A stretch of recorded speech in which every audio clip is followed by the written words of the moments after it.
Halo, selamat sore Tribuners. Anda sedang menyaksikan live update Tribun News edisi Rabu 6 April 2022.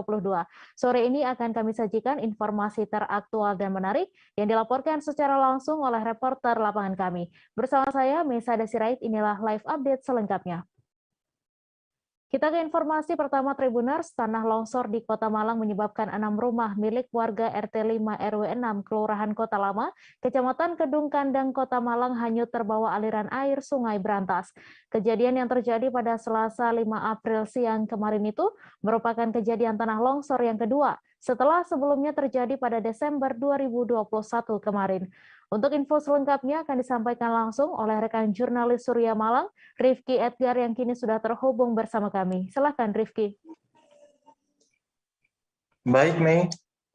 Ya, Tribuners, bisa kami informasikan bahwasanya telah terjadi tanah longsor yang terjadi pada Selasa siang kemarin, tepatnya di daerah Muarto, Kelurahan Kota Lama, Kedung Kandang, Kota Malang, di mana akibat dari tanah longsor ini menyebabkan 6 rumah milik warga hilang terbawa arus Sungai Brantas yang tepat berada di bawahnya.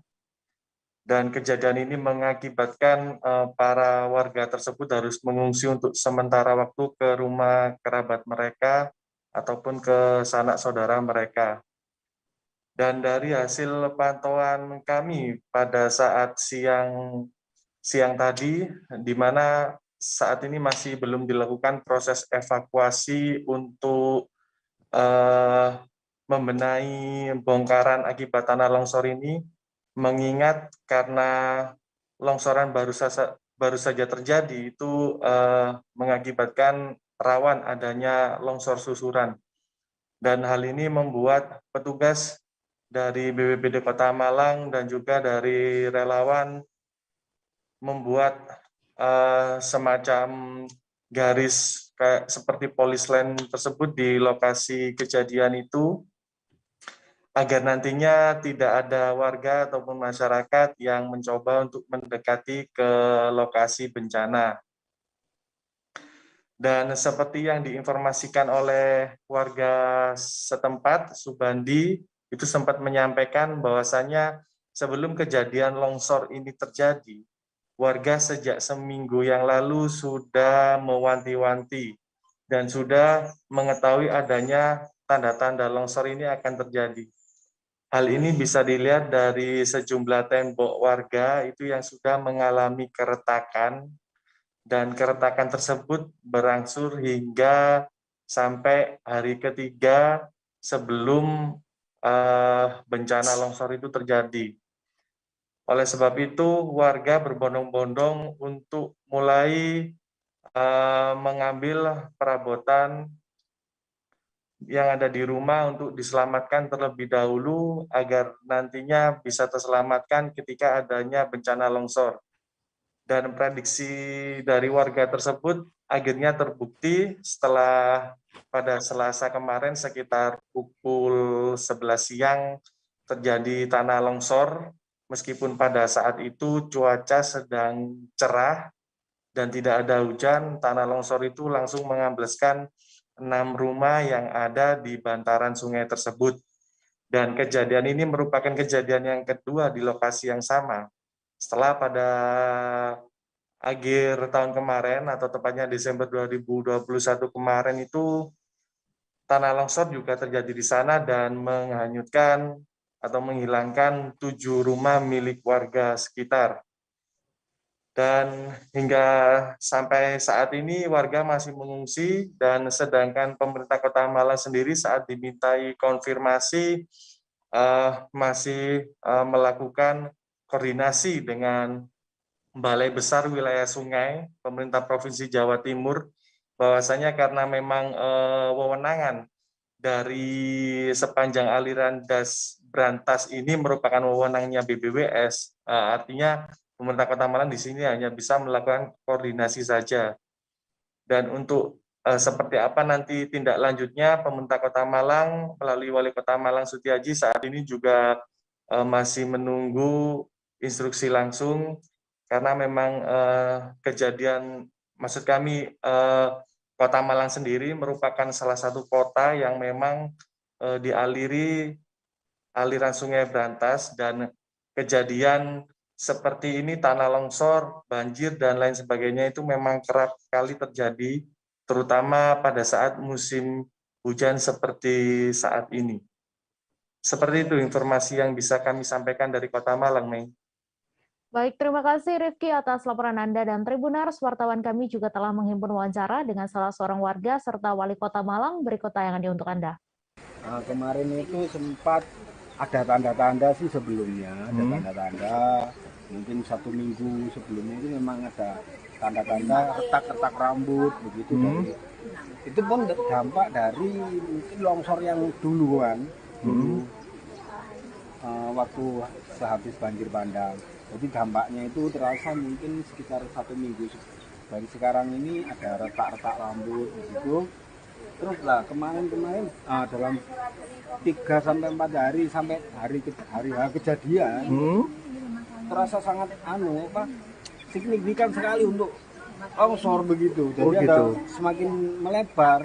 Nah, kita antisipasi untuk menyelamatkan sebisa mungkin barang-barang yang ada di dalam rumah masyarakat yang terdampak sekarang ini.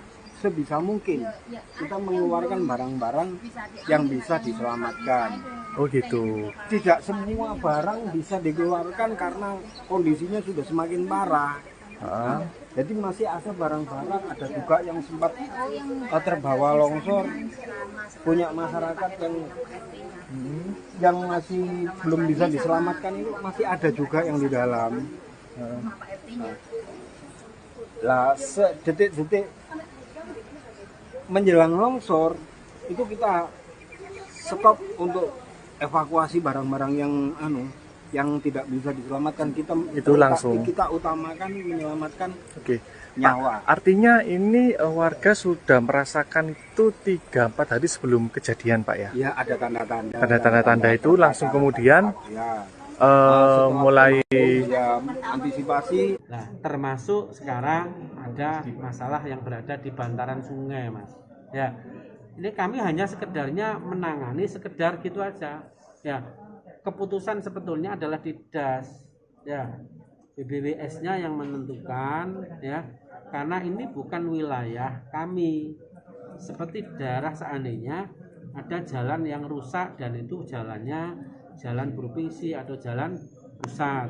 Undang-undang yang baru ini agak longgar, Mas. Undang-undang yang baru tentang jalan ya. Contohnya itu seperti DAS ini. Jadi kami geronjong atau nanti PU melakukan itu ya, BPBD melakukan kegiatan itu, sepenuhnya kita ajukan ke pusat, ajukan ke provinsi atau ke DAS. Ada rencana relokasi semuanya, Pak? Ya, kalau kita bicara relokasi ya yang berada di sempadan semuanya. Tapi kan kita enggak arif kita bicara gitu, penanganan ini sementara gitu ya, sambil memang kita kuatkan.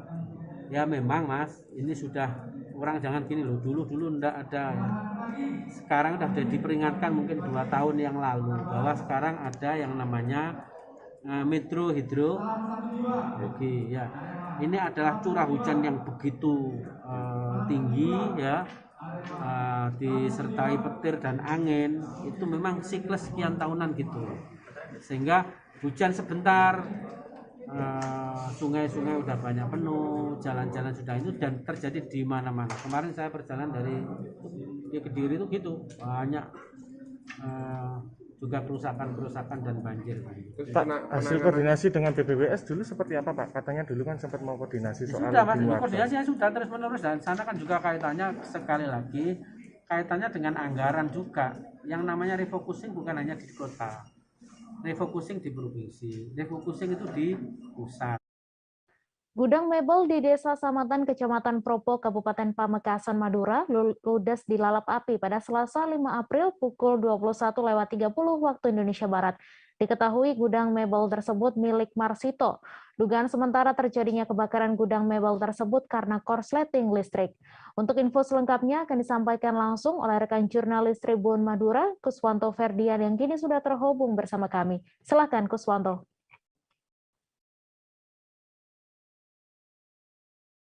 Selamat sore rekan Mei. Di sini bersama dengan saya Kuswanto Ferdian, reporter tribunmadura.com di Kabupaten Pamekasan, akan melaporkan peristiwa terjadinya kebakaran gudang mebel yang ludes rata dengan tanah. Semalam sekitar pukul 21.30 WIB, tepatnya di Desa Samatan, Kecamatan Propro, terjadi peristiwa kebakaran yang cukup heboh begitu.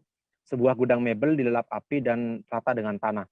Nah, berdasarkan hasil wawancara yang sudah saya lakukan dengan pihak manajer Pusdalop BPBD Pamekasan Budi Cahyono, kejadian peristiwa kebakaran ini diduga akibat dari korsleting listrik. Semula api mulai menyala dari arah toko dari sebelah samping gudang mebel ini. Setelah itu baru merambat ke semua gudang mebel yang ada di Desa Samatan. Nah, ada sejumlah barang berharga yang juga ikut dilap api, diantaranya yaitu satu mobil Innova, satu mobil pickup, dan satu motor Vixen, dan juga satu motor Mio. Selain itu, sejumlah kayu yang biasa dijual oleh pemilik gudang itu juga ikut ludes terbakar. Nah, hingga saat ini pemilik gudang mebel tersebut ditaksir mengalami kerugian sekitar 700 juta. Hingga terpantau pukul 8 pagi tadi, kepulan asap di area gudang mebel itu masih terlihat ya, namun pihak Satpol PP dan juga Damkar mengamankan area lokasi, khawatir masih ada api yang masih berkobar begitu. Nah, semalam juga pihak dari BPBD Pamekasan saat ingin melakukan pemadaman sempat mengalami kendala karena akibat dari kurangnya penyuplai tangki air yang sampai ke lokasi, karena memang di sini kekurangan dari penyuplai tangki air sehingga api begitu cepat merambat dan melalap seluruh gudang mebel sehingga tak tersisa menjadi arang. Begitu rekan Mei. Ya, baik. Terima kasih Kuswanto atas laporan Anda. Selamat bertugas kembali. Kecelakaan tunggal dialami truk tangki berplat nomor AG 9721 UK di Jalan Pantura, Kendal, Jawa Tengah pada Rabu 6 April. Mobil truk yang biasa membawa susu murni ini terguling menabrak pagar Masjid Agung Kendal hingga ringsek. Diduga penyebabnya karena sopir truk mengantuk dan jalanan licin pasca diguyur hujan deras. Untuk info selengkapnya akan disampaikan langsung oleh rekan jurnalis Tribun Jateng, Saiful Maksum, yang kini sudah terhubung bersama kami. Silakan Saiful. Baik rekan Mei dan sahabat Tribuners dimanapun berada, bersama Saiful, wartawan Tribun Jateng, menyiarkan di mana kronologi kejadian truk tangki yang menabrak pembatas atau pagar pembatas dari Masjid Agung Kendal pagi tadi.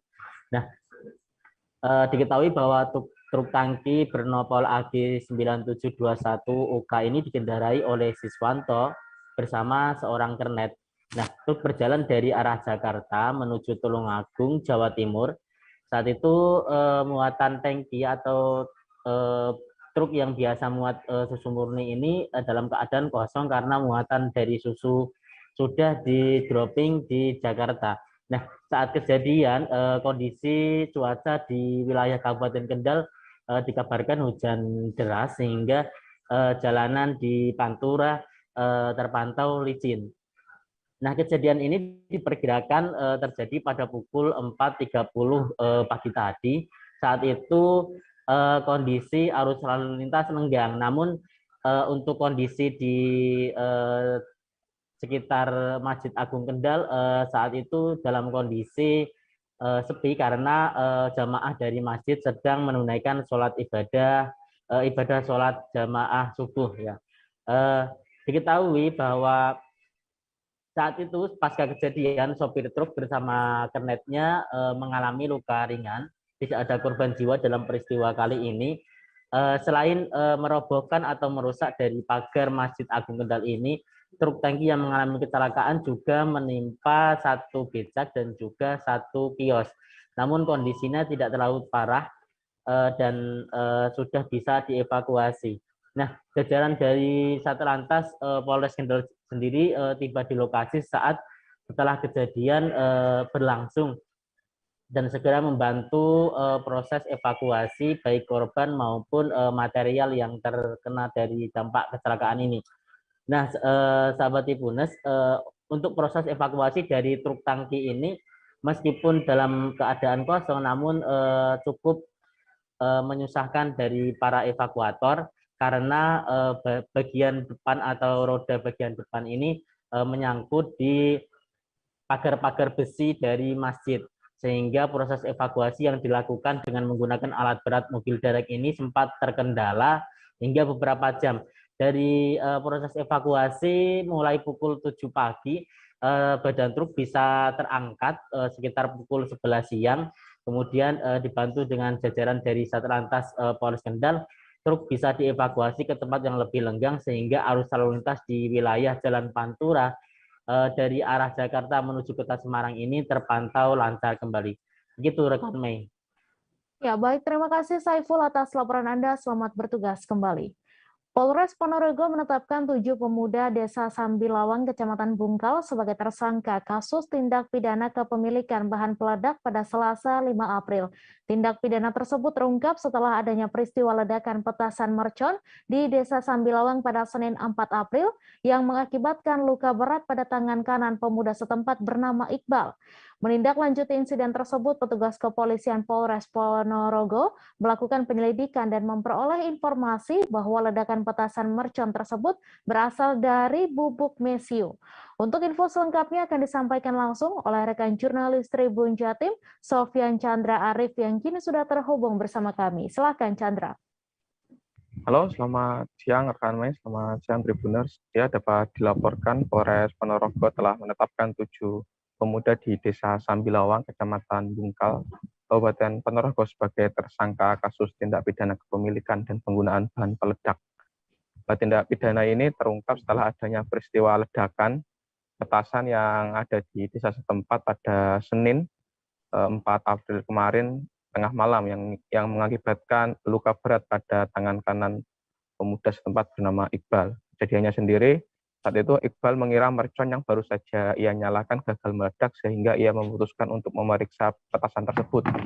Namun saat berada di genggamannya, ternyata petasan tersebut meledak dan mengakibatkan luka berat di tangan kanan Iqbal hingga ketiga jarinya putus. Berangkat dari ledakan tersebut, petugas kepolisian Polres Ponorogo melakukan penyelidikan dan memperoleh informasi bahwa ledakan petasan mercon tersebut berasal dari bubuk mesiu, sisa pembuatan petasan mercon untuk memeriahkan balon udara tanpa awak pada tahun 2021 kemarin. Ini adalah sisa obat-obatan atau sisa obat petasan yang diracik oleh beberapa pemuda di desa tersebut termasuk Iqbal.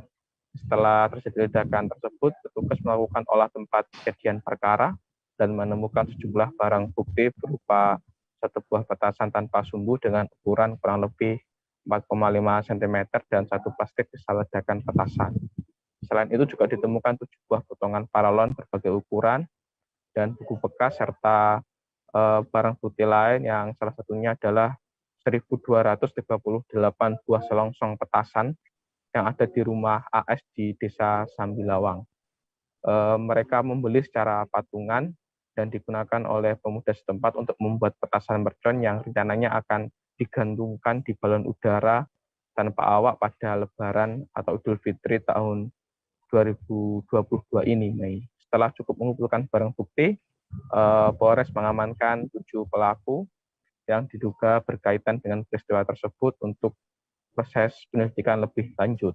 Nah, sebelum bulan Ramadan kemarin, Polres Ponorogo memang telah mewanti-wanti kepada seluruh masyarakat Ponorogo untuk tidak membuat balon udara tanpa awak maupun membuat petasan, karena berkaca pada tahun 2021 lalu banyak terjadi kerusakan maupun korban akibat balon udara tanpa awak dan petasan ini, yang salah satunya merusak rumah dan sekolah di Kecamatan Kauman dan juga menewaskan 2 orang pemuda di Kecamatan Sukorejo saat meracik petasan di rumahnya sendiri. Gitu, Mei. Ya, baik, terima kasih Sofyan Chandra atas laporan Anda, dan Tribuners, wartawan kami juga telah menghimpun keterangan dari Kapolres Ponorogo. Berikut tayangannya untuk Anda. Sebagai bahan informasi sekaligus himbauan juga bagi masyarakat. Jadi petasan yang sudah meledak tersebut itu proses pembeliannya dilaksanakan tahun lalu yang tidak habis. Jadi sisa dari tahun lalu disimpan di rumah salah satu tersangka yang ada di belakang kita.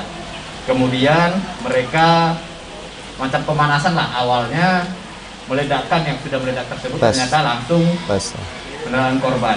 Kita lihat di depan ini adalah persiapan berikutnya. Namun yang ada di depan kita ini pembelian tahun 2022.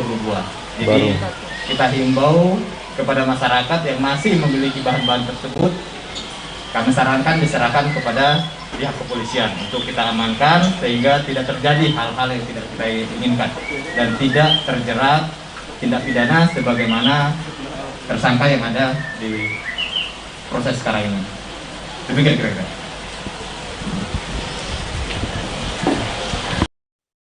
Kami akan kembali seusai jeda sejenak Tribuners, tetap di live update. Oke, apa kabar Bang Ariski di sini untuk strateginya? Kalau saya sendiri di Game Week 37 ini yang semalam baru mulai, Apa yang saya dirasakan udah Kak Fernita? Sebenarnya aku nggak ngerasa itu penangkapan atau penggerebegan atau apapun itu, karena gitu posisinya aku Kriteria. Jadi kita mengenal disebut dengan stroke yang tidak berdarah dengan stroke yang berdarah. Stroke yang tidak berdarah itu biasanya ditandai dengan adanya penyumbatan. Kalau itu terjadi di sini mungkin pikirnya tidak ke situ kali ya, tapi kalau di Korea atau di Kamboja itu ada beberapa paper yang saya itu mas, ya dulunya tukang koran. Oh gitu ya. Tukang koran. Ya saya baca itu Pak. Tuh kan pernah baca kan? Ya. Jadi kalau saya jadi pangdam itu udah bersyukur banget. Si anak ini dijadikan sebagai tersangka begitu. Ya kalau ini kita bicara yang di luar kasus Bongombo ya. Dikenal dengan nama hujan shower, di mana terdapat batas jelas antara daerah hujan dan tidak hujan yang biasanya terjadi pada fase awal mature stage atau tahap berbahaya dewasa. itu Kang. Jadi mulai artinya terjadinya perlembekan. Nah itu untuk penetrasi akan sulit. Gitu ya. Dok saya ini menurut saya memang tidak mudah, bukan urusan tanah diambil. Kalau misalnya Amerika Serikat sekarang, Rasulullah mengatakan dalam sebuah hadis bahwa berpuasa di 6 hari Syawal itu. Oke, apa kabar Bang Ariski di sini untuk strateginya? Kalau saya sendiri di Game Week 37 ini yang semalam baru mulai, Apa yang saya dirasakan udah Kak Fernita? sebenarnya aku nggak ngerasa itu penangkapan atau penggerebegan atau apapun itu, karena gitu posisinya aku Kriteria. Jadi kita mengenal disebut dengan stroke yang tidak berdarah dengan stroke yang berdarah. Stroke yang tidak berdarah itu biasanya ditandai dengan adanya penyumbatan. kalau itu terjadi di sini mungkin pikirnya tidak ke situ kali ya, tapi kalau di Korea atau di Kamboja itu ada beberapa paper yang Saya itu mas, ya dulunya tukang koran. Oh gitu ya. Tukang koran. Ya saya baca itu Pak. Tuh kan pernah baca kan? Ya. Jadi kalau saya jadi pangdam itu udah bersyukur banget. Si anak ini dijadikan sebagai tersangka begitu. Ya kalau ini kita bicara yang di luar kasus Bongombo ya. Dikenal dengan nama hujan shower, di mana terdapat batas jelas antara daerah hujan dan tidak hujan yang biasanya terjadi pada fase awal mature stage atau tahap berbahaya dewasa. itu Kang. Jadi mulai artinya terjadinya perlembekan. Nah itu untuk penetrasi akan sulit. Gitu ya. Dok saya ini menurut saya memang tidak mudah, bukan urusan tanah diambil. Kalau misalnya Amerika Serikat sekarang, Rasulullah mengatakan dalam sebuah hadis bahwa berpuasa di 6 hari Syawal itu. Oke, apa kabar Bang Ariski di sini untuk strateginya? Kalau saya sendiri di Game Week 37 ini yang semalam baru mulai, Apa yang saya dirasakan udah Kak Fernita? sebenarnya aku nggak ngerasa itu penangkapan atau penggerebegan atau apapun itu, karena gitu posisinya aku Kriteria. Jadi kita mengenal disebut dengan stroke yang tidak berdarah dengan stroke yang berdarah. Stroke yang tidak berdarah itu biasanya ditandai dengan adanya penyumbatan. kalau itu terjadi di sini mungkin pikirnya tidak ke situ kali ya, tapi kalau di Korea atau di Kamboja itu ada beberapa paper yang Saya itu mas, ya dulunya tukang koran. Oh gitu ya. Tukang koran. Ya saya baca itu Pak. Tuh kan pernah baca kan? Ya. Jadi kalau saya jadi pangdam itu udah bersyukur banget. Si anak ini dijadikan sebagai tersangka begitu. Ya kalau ini kita bicara yang di luar kasus Bongombo ya. Dikenal dengan nama hujan shower, di mana terdapat batas jelas antara daerah hujan dan tidak hujan yang biasanya terjadi pada fase awal mature stage atau tahap Berbahaya dewasa. itu Kang. Jadi mulai artinya terjadinya perlembekan. Nah itu untuk penetrasi akan sulit. Gitu ya. Dok saya ini menurut saya memang tidak mudah, bukan urusan tanah diambil. Kalau misalnya Amerika Serikat sekarang, Rasulullah mengatakan dalam sebuah hadis bahwa berpuasa di 6 hari Syawal itu. Oke, apa kabar Bang Ariski di sini untuk strateginya? Kalau saya sendiri di Jumip 37 ini yang semalam baru mulai, saya udah pas. Sebenarnya aku nggak ngerasa itu penangkapan atau penggerebegan atau apapun itu, karena gitu posisinya aku kriteria. Jadi kita mengenal disebut dengan stroke yang tidak berdarah dengan stroke yang berdarah. Stroke yang tidak berdarah itu biasanya ditandai dengan adanya penyumbatan. Kalau itu terjadi di sini mungkin pikirnya tidak ke situ kali ya. Tapi kalau di Korea atau di Kamboja itu ada beberapa paper yang Saya itu Mas, dulunya tukang koran. Oh gitu ya. Tukang koran. Ya, saya baca itu Pak. Tuh kan, pernah baca kan? Ya. Jadi kalau saya jadi pangdam itu udah bersyukur banget. Si anak ini dijadikan sebagai tersangka begitu.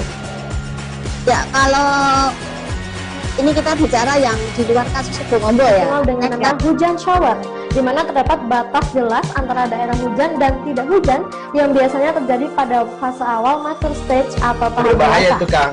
Jadi mulai artinya terjadinya perlembekan. Nah itu untuk penetrasi. Terima kasih Anda masih menyaksikan live update. Tim SAR gabungan pada Selasa 5 April siang menemukan jasad Laurencia Maru yang terseret banjir Sungai Lowo Mego di Desa Bera, Kecamatan Mego, Kabupaten Sika. Korban ditemukan di perairan Pantai Buli, Kabupaten Ende, sekitar 25,7 km dari lokasi kejadian. Korban ditemukan setelah 5 hari dilakukan operasi pencarian.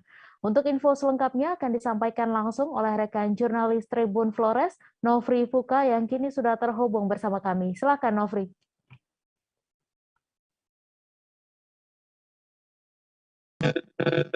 Baik, terima kasih rekan Mai. Selamat sore sahabat Tribuners semuanya.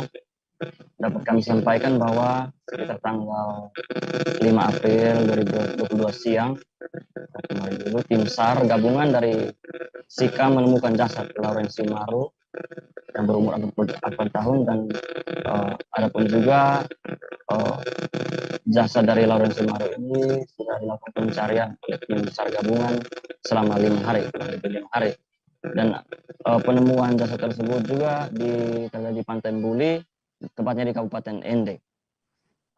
Melalui koordinasi dari Ketua Tim Koordinator Pencarian dari tim SAR gabungan, Ibu Tusudayana, ia menyampaikan bahwa informasi mengenai penemuan jenazah tersebut didapat oleh mereka melalui koordinasi dari para nelayan yang sedang melaut di lepas Pantai Buli di Kabupaten Ende sekitar pukul 14 WITA. Dan melalui informasi itu tim SAR gabungan menuju ke sana untuk melakukan evakuasi. Adapun yang memberikan informasi kepada tim SAR itu bernama Iswan Pala, yang notabene adalah seorang nelayan. Dan sekitar pukul 9 WITA jenazah ditemukan, dan melalui koordinasi dari Ibu Tusudayana, tim diturunkan ke lapangan untuk melakukan evakuasi. Seperti yang saya katakan tadi, bahwa setelah dilakukan evakuasi, korban dibawa ke Puskesmas Mobasa yang berada di wilayah Kabupaten Ende untuk dilakukan visum dan lainnya, dan juga tim SAR juga mengkoordinasikan lewat keluarga dan juga kenalan untuk pergi ke puskesmas untuk mencari tahu dan juga untuk mengenali korban, dan hasilnya keluarga mengatakan bahwa benar itu adalah jasad dari keluarga mereka yang beberapa waktu lalu, sekitar 5 hari yang lalu, terseret banjir di Kali Leo Mego di Kecamatan Mego, Kabupaten Sika.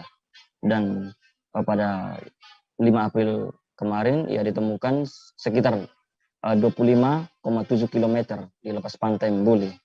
Dan diketahui setelah dilakukan pengenalan oleh keluarga, jenazah Laurencia dibawa menggunakan ambulans ke rumahnya di Mego, di Kecamatan Mego. Dan Ketua Tim SAR, Ibu Tusudayana, juga mengucapkan terima kasih kepada tim yang sudah turut serta selama 5 hari melakukan pencarian dan hingga menemukan jenazah tersebut pada 5 April 2020 lalu. Demikian dapat kami sampaikan, rekan. Baik, terima kasih Nofri atas laporan Anda. Selamat bertugas kembali. Pengiriman narkotika jenis sabu seberat 15 kg di Pelabuhan Roro, Kota Dumai, Provinsi Riau berhasil digagalkan. Pengungkapan dilakukan oleh tim kapal Anis Kembang 4001 dan kapal Hayabusa 3008, Korpolairut Bahar Kampolri, dan Ditpolairut Polda Riau pada Rabu 30 Maret 2022. Untuk info selengkapnya akan disampaikan langsung oleh rekan jurnalis Tribun Pekanbaru, Rizky Armanda, yang kini sudah terhubung bersama kami. Silakan Rizky.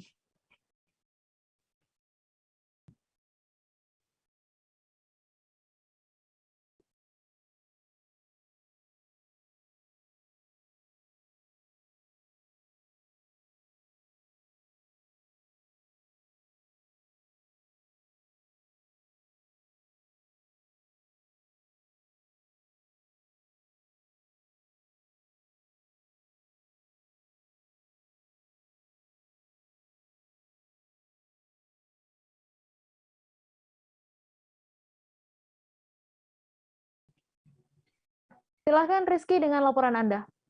Ya, baik. Terima kasih, Mei.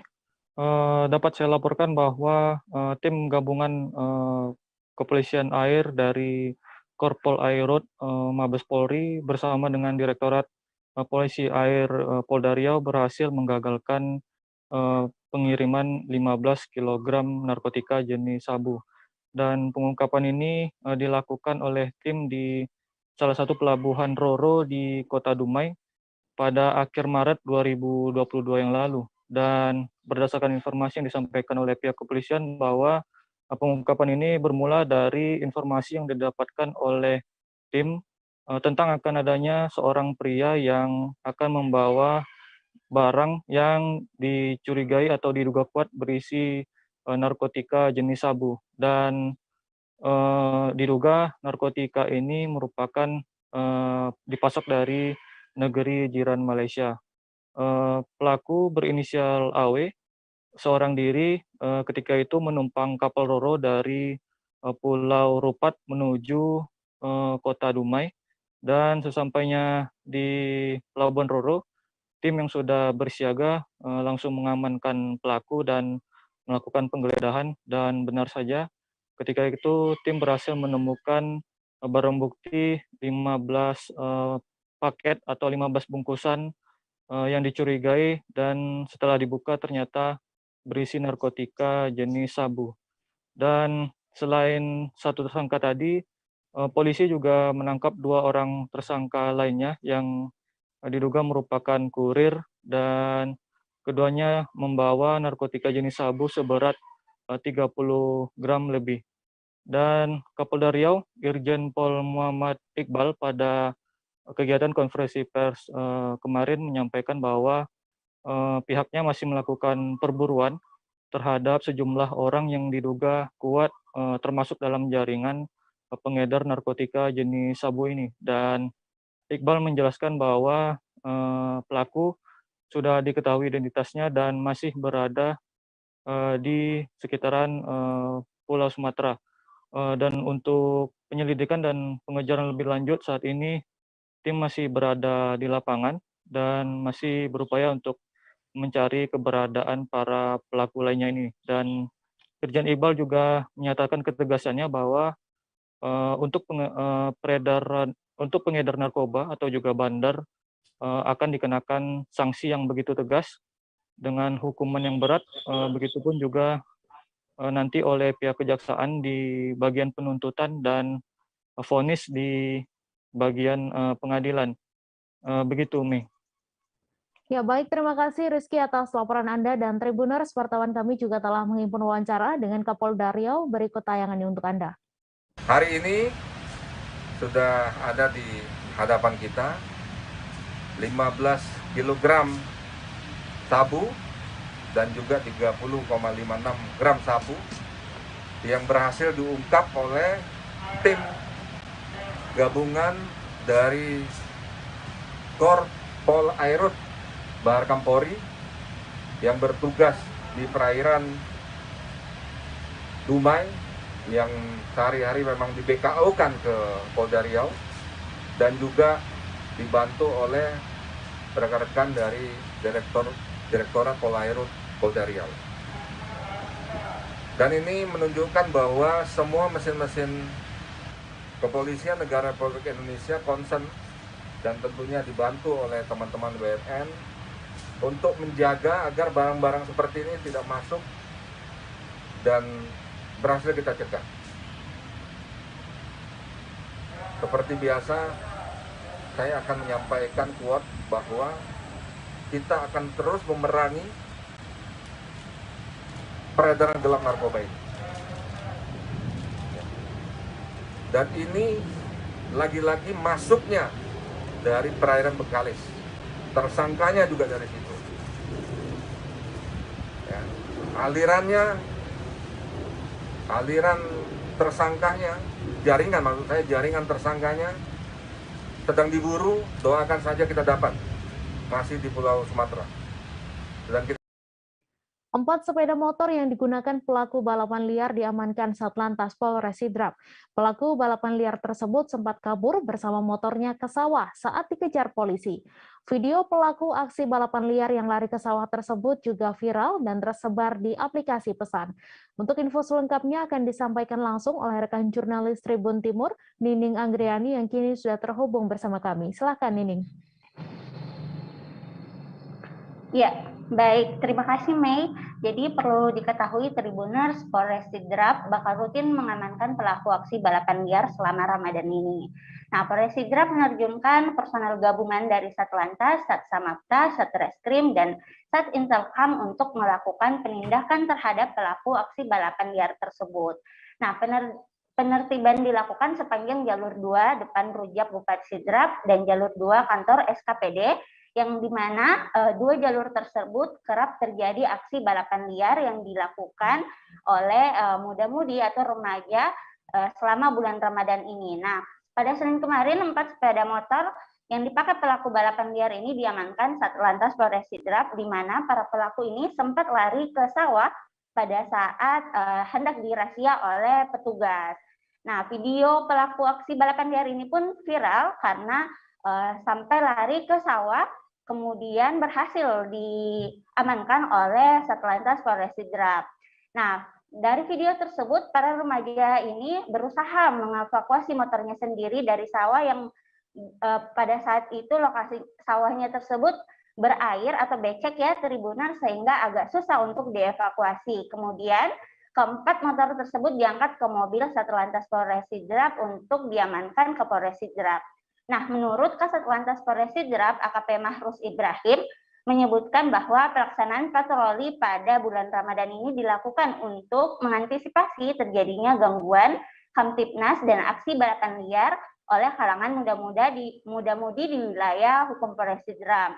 Nah, hasil patroli balapan liar ini pun akan langsung dievakuasi ke Polres Sidrap, kemudian diberikan tindakan tilang untuk efek jerah bagi balapan liar. Selain itu, ada juga tilang motor tersebut ini akan selama sebulan.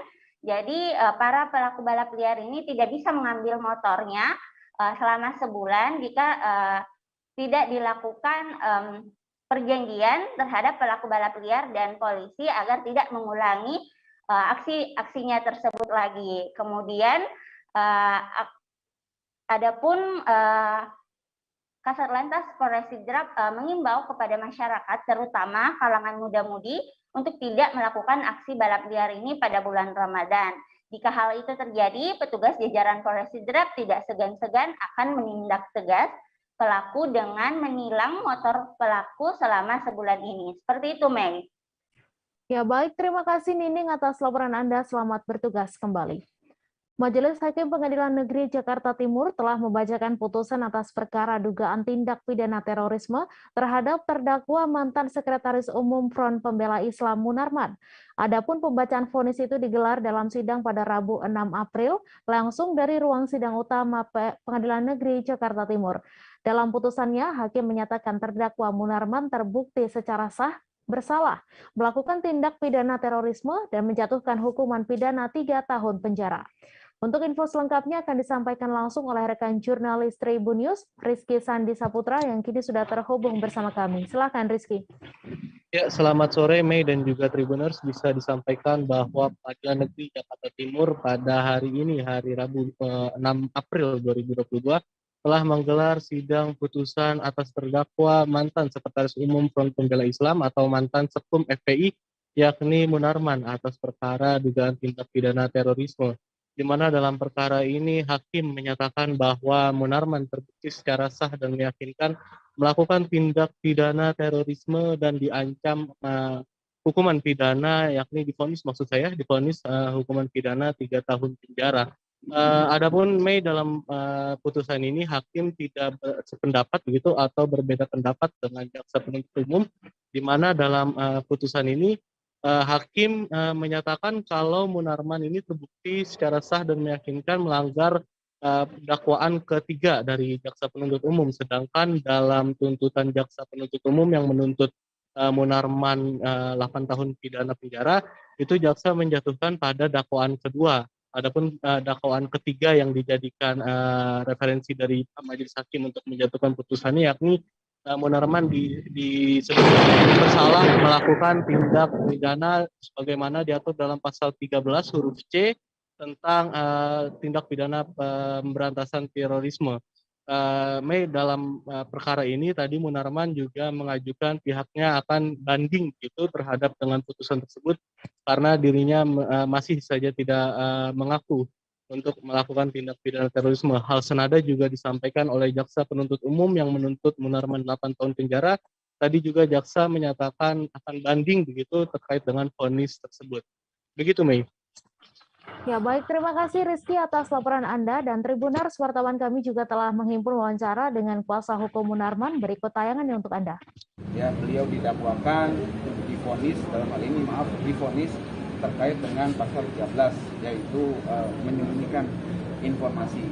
Di sini dilihat dapat didengar jelas tadi settingan tanda petik adalah 3 terdakwa yang lain divonis dulu, kemudian Pak Munarman dianggap tahu terkait dengan kejadian itu, kemudian divonis terkait pasal 13C.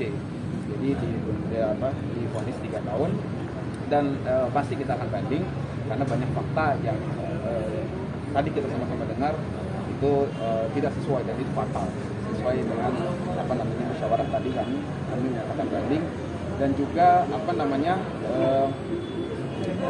ya lagi-lagi di sini saya mau sampaikan fakta informasi penting bahwa ada kesaksian dari seorang saksi di persidangan yang sudah kita dengar beberapa kali, dan juga saya sudah sampaikan bahwa kejadian ini sudah dilaporkan kepada pihak Polda dan Polres waktu itu. Akan tetapi di sini lagi-lagi didengungkan tidak dilaporkan. Itu yang kami sangat sayangkan, berarti memang fakta-fakta persidangan kesaksian itu tidak dikumpulkan oleh pihak kepolisian.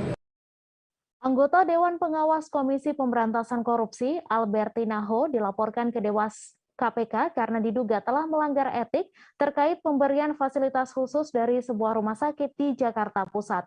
Pelapor diketahui bernama Dodi W. Leonard Silalahi yang merupakan seorang jaksa KPK. Dodi sebelumnya telah dihukum oleh Dewas KPK karena terlibat perselingkuhan dengan pegawai KPK berinisial SK. Untuk info selengkapnya akan disampaikan langsung oleh rekan jurnalis Tribun News, Ilham Rian Saputra, yang kini sudah terhubung bersama kami. Silakan Ilham. Ya, rekan Mei dan Tribuners, selamat sore. Dapat saya sampaikan bahwa anggota Dewan Pengawas Komisi Pemberantasan Korupsi, Albertina Ho, dilaporkan ke Dewas KPK karena diduga telah melanggar etik terkait pemberian fasilitas khusus dari sebuah rumah sakit di Jakarta Pusat. Pelapor Albertina bernama Dodi W. Leonard Silalahi. Dodi adalah seorang jaksa KPK yang sebelumnya telah dihukum oleh Dewas KPK karena terlibat perselingkuhan dengan pegawai KPK berinisial SK. Saat dikonfirmasi awak media melalui pesan WhatsApp, Dodi mengatakan dirinya melaporkan Albertina pada 2 Maret 2022. Berdasarkan surat laporan yang diterima tribunnews.com, disebutkan bahwa Albertina mulanya komplain dan ngomel kepada perawat di RS Abdiwaluyo Menteng, Jakarta Pusat. Albertina lantas memecat bel untuk panggilan kepada perawat. Namun, Albertina merasa perawat tak kunjung datang dan tidak melayani. Kemudian perawat dan dokter rawat datang, tapi Albertina marah-marah karena merasa tidak langsung dilayani dan terlambat datang. Perawat dan dokter sudah menyampaikan permintaan maaf, tetapi tidak diterima oleh Albertina. Masih dikutip dari surat laporan, Albertina kemudian meminta komplainnya ditindaklanjuti oleh pejabat rumah sakit. Salah satu direktur rumah sakit akhirnya turun tangan dan mengunjungi Albertina. Atas komplain Albertina, direktur tersebut akhirnya memberikan surat peringatan atau SP kepada perawat yang dimaksud untuk tidak mengulangi kesalahannya. Selanjutnya, atas kejadian tersebut, Albertina diduga mendapat keuntungan berupa fasilitas dengan diberikan kamar khusus. Berkaca dari kejadian tersebut, selanjutnya manajemen rumah sakit memberi pelayanan dengan memberikan 1 orang perawat khusus yang memang ditunjuk oleh mengurus Albertina. Berdasarkan informasi yang dihimpun sampai saat ini, Albertina juga masih rutin rawat jalan di rumah sakit tersebut. Pihak rumah sakit juga telah menginformasikan kepada manajemen agar melayani Albertina secara khusus karena dia adalah anggota Dewan Pengawas KPK, sehingga dikategorikan sebagai case khusus di kalangan internal rumah sakit. Di konfirmasi terbesar lewat pesan WhatsApp, Albertina enggan mengomentari laporan dugaan pelanggaran etik yang ditujukan kepadanya. Ia meminta awak media agar menghubungi dewas KPK lain terkait adanya aduan tersebut. Terkait pemberian fasilitas oleh pihak RS, Albertina juga enggan menanggapi. Menurutnya, pihak RS yang bisa menjelaskan terkait adanya aduan tersebut. Sementara anggota dewas KPK Syamsuddin Haris saat dimintai konfirmasi melalui pesan WhatsApp menyebut pihaknya masih menganalisis laporan Dodi terhadap Albertina. Demikian, Mei. Ya, baik, terima kasih Ilham atas laporan Anda. Selamat bertugas kembali. Kita beralih ke informasi selanjutnya, Tribuners. Sejak awal Ramadan 1443 Hijriah, jajaran Polda Papua Barat kembali membuka gerai vaksin massal untuk umum dan anak-anak pada malam hari di Jalan Trikorawosi, Distrik Manokwari Barat, Kabupaten Manokwari, Papua Barat. Hal tersebut dibuat untuk menghargai umat Muslim di Manokwari yang tengah melaksanakan ibadah puasa. Untuk informasi selengkapnya akan disampaikan langsung oleh rekan jurnalis Tribun Papua Barat, Safwan Ashari, yang kini sudah terhubung bersama kami. Silakan, Safwan. Ya, baik, Mei dan juga Tribuners dimanapun Anda berada, hari ini dapat saya kabarkan dari Provinsi Papua Barat, khususnya di Kabupaten Manokwari, sejumlah jajaran Polda Papua Barat melaksanakan vaksinasi massal untuk yang menargetkan masyarakat umum dan juga anak-anak di bawah umur di Jalan Trikorawosi, Kabupaten Manokwari. Pelaksanaan vaksinasi ini bertujuan untuk menghargai saudara-saudara yang tengah melaksanakan ibadah puasa dan juga sholat tarawih di Kabupaten Manokwari, dan vaksinasi ini dapat saya laporkan bahwa ini menyasar kepada masyarakat yang ingin melaksanakan vaksin baik dosis 1 dan juga hingga dosis 3. Begitu, Mei. Ya, baik, terima kasih Safwan atas laporan Anda, dan Tribuners, wartawan kami juga telah menghimpun wawancara dengan petugas di loket vaksin massal. Berikut tayangannya untuk Anda. Hari kita laksanakan di hari pertama puasa ya, sampai dengan hari ini. Ya, di sini kita memfasilitasi untuk masyarakat yang akan vaksin, baik itu dosis 1, dosis 2 maupun dosis 3. Jadi dari awal kita buka malam untuk mempermudah masyarakat dalam memperoleh vaksin. Kalau boleh tahu, untuk pelaksanaan vaksinasi pada malam hari ini dilayani dosis berapa saja, benar? Dosis 1, 2, dan 3 kita layani, termasuk anak-anak umur 6 sampai dengan 11 tahun. Untuk pelaksanaan pada malam hari ini, itu dimotivasi di latar belakang karena apa, Mdan? Nah, jadi perubahan jadwal ini menyesuaikan dari kegiatan masyarakat ya, apalagi yang Muslim melaksanakan ibadah sholat tarawih. Jadi kita juga laksanakan di malamnya. Oke, siap. Untuk target ada tidak target? Untuk target per gerai antara 100 sampai dengan 150 per gerai. Oke, siap. Ini semua dari Polda ya? Ya, untuk malam ini gabungan dari Polda dan Polres. Tangis seorang ibu dari 3 anak bernama Nopriani tidak terbendung. Ibu dari 3 anak yang tersandung kasus pencurian di Bintan dan Tanjung Pinang ini akhirnya mendapatkan restoratif justice atau pengampunan dari Kejaksaan Agung. Sambil menangis, Nopriani mengucapkan terima kasih kepada Wakajati Kepulauan Riau, Kepala Kejari Bintan 1, serta sejumlah pejabat Kejari Bintan. Untuk info selengkapnya akan disampaikan langsung oleh rekan jurnalis Tribun Batam, Alfandi Simamora, yang kini sudah terhubung bersama kami. Silakan, Alfandi. Baik, rekan Mei, perlu saya sampaikan bahwa Nopriani ini merupakan tersangka kasus pencurian bersama suaminya di sejumlah swalayan dan juga toko busana di daerah Kabupaten Bintan dan Kota Tanjung Pinang, di mana kasus pasangan suami istri ini sudah masuk ke tahap 2. Ketika pengajuan tahap 2 oleh pihak kepolisian dari Polres Bintan, Kejari Bintan mempertimbangkan beberapa permohonan maaf daripada Nopriani. Pasalnya Nopriani ini merupakan istri dari Alamsyah yang memang diajak untuk mencuri. Padahal Nopriani ini baru beberapa minggu melahirkan. Sehingga atas kasus dia ini, Nopriani dan juga suami ditahan oleh pihak kepolisian. Dengan penahanan itu, Nopriani meninggalkan 3 orang anaknya, termasuk satu orang anaknya yang masih berusia 2 bulan lebih, yang merupakan masih bayi. Sehingga inisiatif Kejari Bintan untuk mengusulkan bahwa Nopriani ini untuk mendapatkan RJ atau Restoratif Justice ke Kejagung beberapa hari lalu. Setelah menggelar ekspos bersama Kejagung, akhirnya Kejagung memperboleh bahwa mendapatkan RJ dan boleh kasusnya dihentikan. Setelah itu, Wakajati Kepri langsung memberikan surat pemberhentian perkara yang menyangkut kasus Nopriani di depan kantor Kejari Bintan dengan disaksikan oleh sejumlah korban yang telah memaafkan Nopriani atas kasus pencurian di sejumlah swalayan dan juga toko busana di daerah Kabupaten Bintan dan juga Kota Tanjung Pinang. Di sana Nopriani meneteskan air mata dan meminta maaf terhadap para korban dan mengucapkan terima kasih juga kepada para korban, begitu juga kepada Wakajati Kepri dan juga Kejari Bintan atas telah memberikan maaf kepadanya dan menghentikan kasus terhadap dirinya. Dengan hal itu, Nopriani juga bisa langsung jumpa kepada anaknya, 3 orang anaknya yang saat ini diurus oleh istri tua daripada suami di Kota Batam.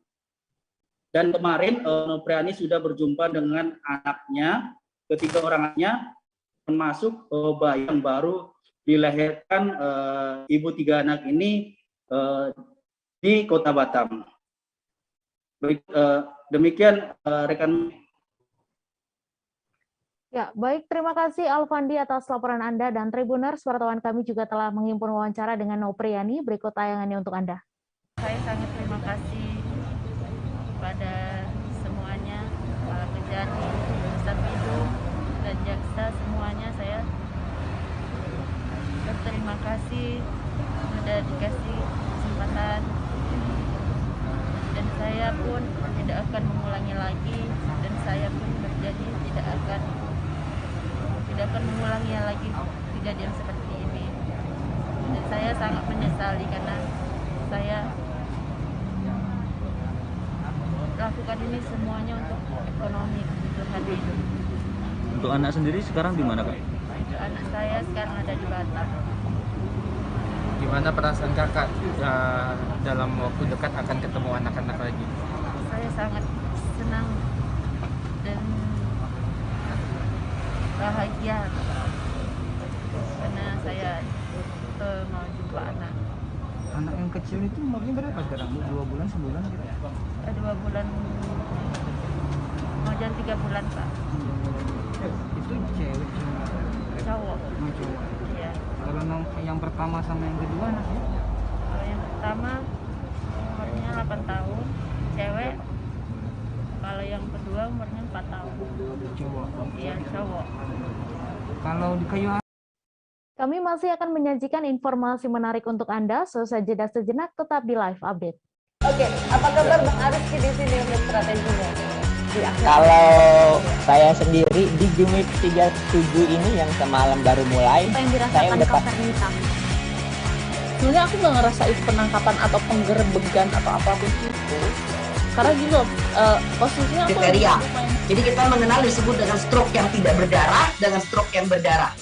Stroke yang tidak berdarah itu biasanya ditandai dengan adanya penyumbatan. Kalau itu terjadi di sini mungkin pikirnya tidak ke situ kali ya, tapi kalau di Korea atau di Kamboja itu ada beberapa paper yang Saya itu Mas, Ya. dulunya tukang koran.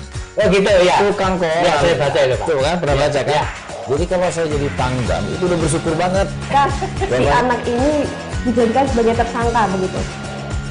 Ya, kalau ini kita bicara yang di luar kasus Sebongombo ya. Dengan nama hujan shower, di mana terdapat batas jelas antara daerah hujan dan tidak hujan yang biasanya terjadi pada fase awal mature stage atau tahap Berbahaya dewasa. itu Kang. Jadi mulai artinya terjadinya perlembekan. Nah itu untuk penetrasi akan sulit gitu ya. Dok, saya ini menurut saya memang tidak mudah, bukan urusan tanah diambil.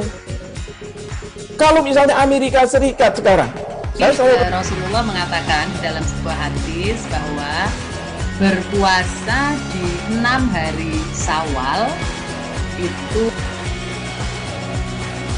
Oke, apa kabar Bang Ariski di sini untuk strateginya? Kalau saya sendiri di Gumip 37 ini yang semalam baru mulai, Apa yang saya dirasakan udah Kak Fernita? sebenarnya aku nggak ngerasain penangkapan atau penggerebegan atau apapun itu. Karena gini loh, posisinya aku Kriteria. Jadi kita mengenal disebut dengan stroke yang tidak berdarah dengan stroke yang berdarah.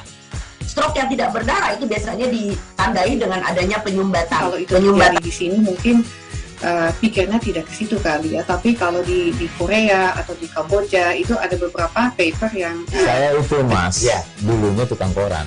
Oh gitu ya. Tukang koran. Ya, saya baca itu Pak. Tuh kan, pernah baca kan? Jadi kalau saya jadi pangdam, itu udah bersyukur banget. Si anak ini dijadikan sebagai tersangka begitu. Ya, kalau ini kita bicara yang di luar kasus Sebongombo ya. Dengan nama hujan shower, di mana terdapat batas jelas antara daerah hujan dan tidak hujan yang biasanya terjadi pada fase awal mature stage atau tahap Berbahaya dewasa. itu Kang. Jadi mulai artinya terjadinya perlembekan. Nah itu untuk penetrasi akan sulit gitu ya. Dok, saya ini menurut saya memang tidak mudah, bukan urusan tanah diambil. Kalau misalnya Amerika Serikat sekarang, Rasulullah mengatakan dalam sebuah hadis bahwa berpuasa di 6 hari Syawal itu. Oke, apa kabar Bang Ariski di sini untuk strateginya? Kalau saya sendiri di Gumip 37 ini yang semalam baru mulai, Apa yang saya dirasakan udah Kak Fernita? Sebenarnya aku nggak ngerasain penangkapan atau penggerebegan atau apapun itu. Karena gini loh, posisinya aku Kriteria. Jadi kita mengenal disebut dengan stroke yang tidak berdarah dengan stroke yang berdarah. Stroke yang tidak berdarah itu biasanya ditandai dengan adanya penyumbatan. kalau itu terjadi di sini mungkin pikirnya tidak ke situ kali ya, tapi kalau di Korea atau di Kamboja itu ada beberapa paper yang Saya itu Mas, dulunya tukang koran. Oh gitu ya. Tukang koran. Ya, saya baca itu Pak. Tuh kan, pernah baca kan? Jadi kalau saya jadi pangdam, itu udah bersyukur banget. Si anak ini dijadikan sebagai tersangka begitu. Ya, kalau ini kita bicara yang di luar kasus Sebongombo ya. Dengan nama hujan shower, di mana terdapat batas jelas antara daerah hujan dan tidak hujan yang biasanya terjadi pada fase awal mature stage atau tahap Berbahaya dewasa. itu Kang. Jadi mulai artinya terjadinya perlembekan. Nah itu untuk penetrasi akan sulit gitu ya. Dok, saya ini menurut saya memang tidak mudah, bukan urusan tanah diambil. Kalau misalnya Amerika Serikat sekarang, Rasulullah mengatakan dalam sebuah hadis bahwa berpuasa di 6 hari Syawal itu. Oke, apa kabar Bang Ariski di sini untuk strateginya? Kalau saya sendiri di Game 37 ini yang semalam baru mulai, Apa yang saya dirasakan udah Kapten Hitam? Sebenarnya aku nggak ngerasain penangkapan atau penggerebegan atau apapun itu. Karena gini loh, posisinya aku Kriteria. Jadi kita mengenal disebut dengan stroke yang tidak berdarah dengan stroke yang berdarah. Stroke yang tidak berdarah itu biasanya ditandai dengan adanya penyumbatan. Kalau itu terjadi di sini mungkin pikirnya tidak ke situ kali ya. Tapi kalau di Korea atau di Kamboja itu ada beberapa paper yang Saya itu Mas, dulunya tukang koran. Oh gitu ya. Tukang koran. Ya, saya baca itu Pak. Tuh kan, pernah baca kan? Jadi kalau saya jadi Pangdam, itu udah bersyukur banget. Si anak ini dijadikan sebagai tersangka begitu. Ya, kalau ini kita bicara yang di luar kasus Sebongombo ya. Dengan nama hujan shower, di mana terdapat batas jelas antara daerah hujan dan tidak hujan yang biasanya terjadi pada fase awal mature stage atau tahap Berbahaya dewasa. tuh Kang. Jadi mulai artinya terjadinya perlembekan. Nah itu untuk penetrasi akan sulit. Gitu ya. Dok, saya ini menurut saya memang tidak mudah, bukan urusan tanah diambil. Kalau misalnya Amerika Serikat sekarang, Rasulullah mengatakan dalam sebuah hadis bahwa berpuasa di 6 hari Syawal itu. Oke, apa kabar Bang Ariski di sini untuk strateginya? Kalau saya sendiri di Game 37 ini yang semalam baru mulai, Apa yang saya dirasakan udah Kapten Hitam? sebenarnya aku nggak ngerasain penangkapan atau penggerebegan atau apapun itu. Karena gini loh, posisinya aku kriteria. Jadi kita mengenal disebut dengan stroke yang tidak berdarah dengan stroke yang berdarah. Stroke yang tidak berdarah itu biasanya ditandai dengan adanya penyumbatan. kalau itu terjadi di sini mungkin pikirnya tidak ke situ kali ya. Tapi kalau di Korea atau di Kamboja itu ada beberapa paper yang Saya itu Mas, dulunya tukang koran. Oh gitu ya. Tukang koran. Ya, saya baca itu Pak. Tuh kan, pernah baca kan? Jadi kalau saya jadi Pangdam, itu udah bersyukur banget. Si anak ini. Terima kasih Anda masih menyaksikan live update. Dalam menjamin ketersediaan stok bahan pokok dan stabilitas harga di pasaran, pemerintah Kota Jayapura akan menggencarkan pemantauan melalui tim Satgas Pangan Kota selama Ramadan. Hal tersebut disampaikan Wakil Wali Kota Jayapura, Haji Rustan Saru, saat memimpin rapat koordinasi atau rakor dengan berbagai OPD serta instansi terkait. Untuk info selengkapnya akan disampaikan langsung oleh rekan jurnalis Tribun Papua, Aldi Bimantara, yang kini sudah terhubung bersama kami. Silakan Aldi. Iya, halo Mei dan juga Tribuners. Tepat sekali, ini dalam menjamin ketersediaan stok bahan pokok dan stabilitas harga di pasaran, pemerintah Kota Jayapura menggelar rapat koordinasi begitu kaitannya juga dengan penguatan tim Satgas Pangan Kota yang akan bertugas selama Ramadan dan juga Idul Fitri 1443 Hijriah begitu di Kota Jayapura dalam memantau ketersediaan stok bahan pokok dan juga menjamin stabilitas harga di Kota Jayapura, Papua. Dan berdasarkan informasi yang kami terima, Wakil Wali Kota Jayapura, Haji Rustan Saru, saat memimpin rapat koordinasi dengan berbagai OPD serta instansi terkait, ini tentunya tujuan dari dibentuknya tim Satgas Pangan Kota selama Ramadan ini untuk memastikan persediaan bahan pokok aman saat Ramadan dan juga memasuki Idul Fitri 1443 Hijriah. Mei dan juga Tribuners, dapat juga saya informasikan bahwa agenda khusus dalam rakor kali ini juga difungsikan untuk menggiatkan kembali Satgas Pangan Kota yang sebelumnya telah terbentuk untuk membantu dalam menjamin ketersediaan barang kebutuhan pokok di pasaran sepanjang bulan suci Ramadan dan memasuki Hari Raya Idul Fitri. Dan Rustan Saru juga menyebutkan bahwa dalam rakor yang digelar di ruang rapat kantor Wali Kota Jayapura tersebut, pihaknya juga ingin bersama-sama memastikan ketersediaan barang, kestabilan harga, dan kelancaran distribusi, serta menjamin komunikasi dan koordinasi antar instansi vertikal teknis terkait yang juga bertugas untuk menjamin pemasukan ataupun persediaan barang kebutuhan masyarakat selama bulan suci Ramadan ini. Dan juga berdasarkan data dari Disperindakop Kota Jayapura, Rustan menyebutkan bahwa pemantauan juga akan berfokus pada komponen minyak goreng dan juga cabai rawit yang harganya fluktuatif sementara ini di pasaran, khususnya di Kota Jayapura, Papua.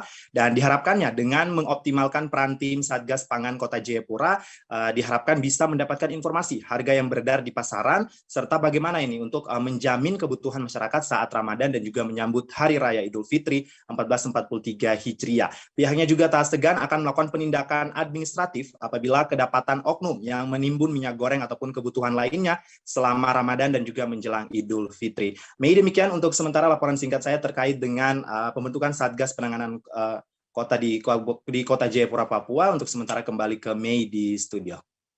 Terima kasih Aldi atas laporan Anda. Selamat bertugas kembali. Kita beralih ke informasi selanjutnya, Tribuners. Seorang pemuda berinisial AD berusia 29 tahun berhasil ditangkap Satreskrim Polres Bulungan di Desa Salimbatu, Kecamatan Tanjung Palas Tengah, Kabupaten Bulungan, Provinsi Kaltara. AD ditangkap lantaran melakukan tindakan pencurian handphone di salah satu ruangan Bougainville di Rumah Sakit Daerah Dr. Haji Sumarno, Sosro Atmojo pada Sabtu 2 April. Untuk info selengkapnya akan disampaikan langsung oleh rekan jurnalis Tribun Kaltara, Georgie Santana Silalahi, yang kini sudah terhubung bersama kami. Silakan Georgie. Baik, selamat sore Tribuners, selamat sore Mei. Hari ini saya akan menginformasikan bahwa adanya betul aksi pencurian HP di Rumah Sakit Dr. Haji Sumarno Sosro Atmojo di Jalan Cendrawasih pada hari Sabtu 2 April sekira pukul 1 dini hari, di mana pemuda ini berinisial AD berusia 29 tahun yang berhasil diringkus oleh Satuan Satreskrim Polres Bulungan yang ketahuan pada waktu itu mencuri satu buah handphone Vivo Y12 warna biru yang berada di ruang inap Bougainville rumah sakit tersebut. Adapun penjelasan dari Ibda Ahmad Abiyardi Syakrani selaku tim dari Satreskrim Polres Bulungan mengatakan pria ini sudah sempat viral di beberapa media sosial yang ada di Kabupaten Bulungan, Provinsi Kalimantan Utara, yang dimana sudah beberapa kali diinformasikan dari pihak rumah sakit, kemudian laporan warga satu demi satu menyampaikan di salah satu media sosial tersebut bahwasannya pria ini sudah diamankan juga pada hari Senin 4 April lalu, yang dimana ditemukan di desa Tanjung Palas Timur, yang dimana sudah diamankan berupa barang bukti dan juga kecocokan data yang ada di CCTV rumah sakit Tanjung Selor. Adapun juga pihak kepolisian mengamankan barang bukti itu dan juga dijerat pasal 363 ayat 1 ke-3 dan ke-5 KUHP dengan penjara 7 tahun. Dan adapun disampaikan oleh Kasat Reskrim Polres Bulungan, yaitu Muhammad Ibda Komaini atau Ibda Muhammad Komaini, bahwasannya selama di bulan Ramadan ini keamanan dan ketertiban masyarakat di bulan suci Ramadan akan selalu diusahakan ditingkatkan lebih lanjut.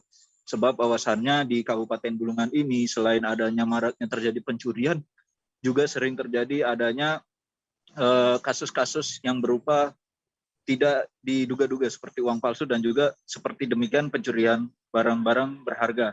Dan tak salah juga masyarakat di Kabupaten Bulungan sudah mewanti-wanti kepada antar sesama harus selalu waspada di kondisi bulan suci Ramadan ini bisa tetap kondusif ke depannya, tetap semangat menjalankan puasa. Demikian Mei yang bisa dapat saya informasikan dari Kabupaten Bulungan, Provinsi Kalimantan Utara, kembali ke studio. Terima kasih Georgie atas laporan Anda. Selamat bertugas kembali. Seorang perempuan berinisial DAP berusia 19 tahun yang merupakan warga Desa Katerungan, Krian, Sidoarjo menjadi korban penipuan. Motor Honda Beat bernopol W6881 NAB miliknya lenyap seusai dipinjam oleh seorang pemuda yang baru saja dikenalnya melalui aplikasi percakapan. Untuk info selengkapnya akan disampaikan langsung oleh rekan jurnalis Tribun Jatim, Luhur Pambudi, yang kini sudah terhubung bersama kami. Silakan Luhur.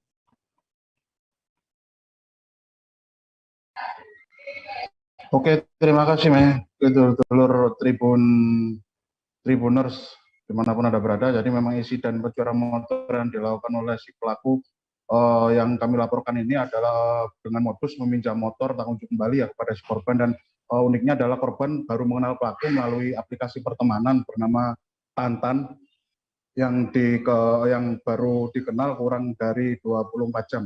Jadi memang si korban ini mengenal si pelaku melalui aplikasi tersebut pada pagi hari, dan kemudian seiring berlalu ketika sudah mulai ada komunikasi, maka si pelaku berusaha untuk mengajak si korban untuk bertemu pada siang harinya sekitar pukul 13 di suatu tempat. Jadi memang jangan gampang percaya dengan orang baru yang dikenal, apalagi sampai meminjamkan barang milik pribadi begitu saja tanpa waspada.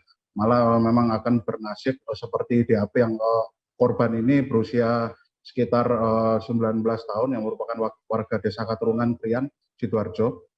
Dari motor Honda Beat miliknya itu amblas dicuri atau dibawa atau dipinjam, ya, semula dipinjam tidak untuk kembali oleh si pelaku yang dikenal melalui aplikasi Tantan, aplikasi percakapan pertemanan yang dapat diunduh secara mudah melalui aplikasi App Store.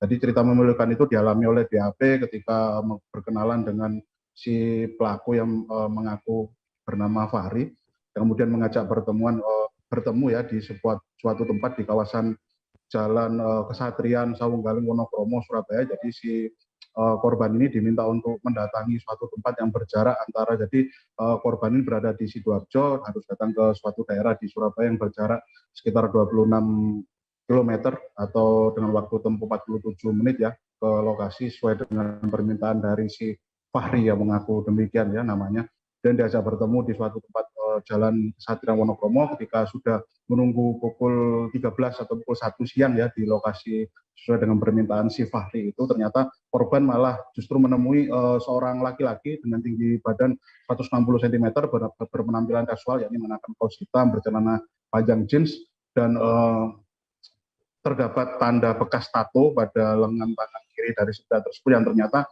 korban mengira si pria yang ditemunya di jalan itu adalah Fahri, tapi ternyata si pria tersebut mengaku bukan sebagai Fahri, tapi malah sebagai teman dari Fahri yang nanti akan membantu, yang berdalih atau bermodus untuk membantu si korban ini bertemu dengan si Fahri.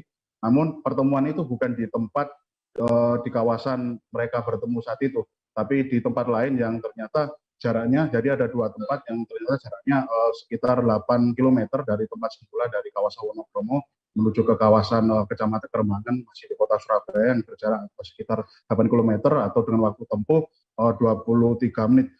Jadi si korban ini tetap mau saja, tetap tidak menolak, dan si korban dibonceng oleh si pria yang tidak menyebut namanya sama sekali, tapi sempat mengaku kepada si korban kalau berasal dari daerah yang sama, yakni dari daerah Sidoarjo, cuma di Kecamatan Taman Sidoarjo, dan mereka berboncengan tiba ke lokasi kedua, dan ini di sebuah atau di depan ya, tepatnya di depan sebuah kafe yang berada di kawasan Jalan Demak nomor 229 Dupak, Kerembangan, Surabaya. Jadi ketika sampai di situ, disitulah mulai si pelaku berusaha untuk melakukan aksi eksekusi pencurian motor, yakni dengan bermodus bahwa si korban diminta untuk menunggu di tempat tersebut di depan kafe itu, dan meminjam motor si korban untuk menjemput sosok Fahri yang menjadi temannya yang ingin bertemu dengan si korban.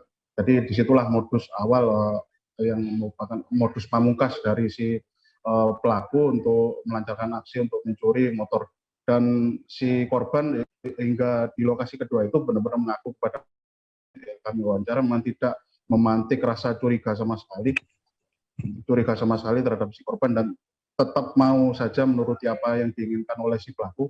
Dan ternyata ketika sudah lama atau berjam-jam menunggu, ternyata batang hidung si pria tak dikenal itu beserta motornya tak kunjung nampak. Dan disitulah DAP akhirnya sadar kalau ternyata dirinya menjadi korban penipuan dari sosok pria yang tak dikenal, yang mungkin dapat disimpulkan adalah sosok Fahri itu sendiri yang dikenal oleh korban dari aplikasi Tantan tersebut.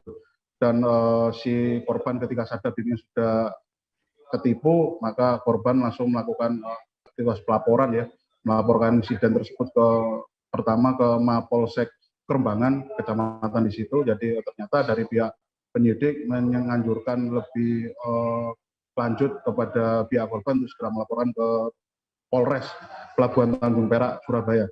Dan akhirnya laporan itu sudah dibuat dan surat tanda penerima laporan pun sudah dibuat, dan ini bernomor 132 SPKT Polres Pelabuhan Tanjung Perak yang dilakukan pada Sabtu tanggal 2 April 2022 sekitar pukul 22.18. Jadi demikian reportase kami mengenai insiden pencurian motor dengan modus meminjam motor dan tak kunjung kembali yang dilakukan oleh pelaku yang dikenal korban melalui aplikasi pertemanan bernama Tantan.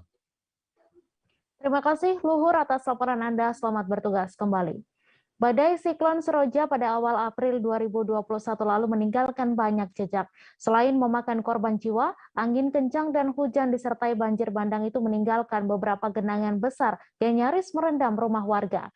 Seperti Danau Tankolo di Kelurahan Sikumana, Kota Kupang misalnya yang terbentuk setelah Seroja.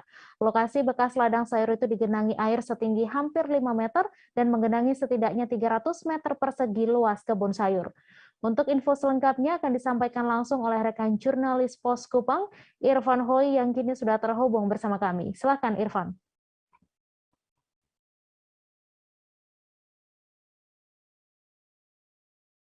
Kami dan Tribuners, selamat sore. Berkaitan dengan kemunculan danau bekas atau pasca badai siklon Seroja pada awal April tahun lalu, 2021 yang lalu. Sampai dengan sejauh ini kondisinya memang sudah bisa dibilang berbanding terbalik dengan kondisi pada awal April kemarin, di mana terjadi genangan besar dan juga tingginya hampir 5 meter yang menggenangi seluruh wilayah ataukah ladang milik warga Kota Kupang, tepatnya di Kelurahan Sikumana, Kota Kupang, Nusa Tenggara Timur. Namun sejauh ini pantauan Pos Kupang terakhir kalinya setahun setelah badai siklon Seroja, di lokasi itu kini sudah tidak ada lagi genangan besar ataukah sama seperti yang terjadi pada badai siklon Seroja lalu. Kondisi saat ini justru sudah mulai dilakukan penanaman kembali oleh petani atau warga setempat dengan menanam jagung dan juga sayur-sayuran pada titik lokasi itu. Informasinya bahwa terjadinya genangan pada awal April 2021 lalu itu bahwa warga setempat mendengar adanya dentuman yang terjadi di lokasi itu sebelum terjadinya genangan besar di lokasi itu.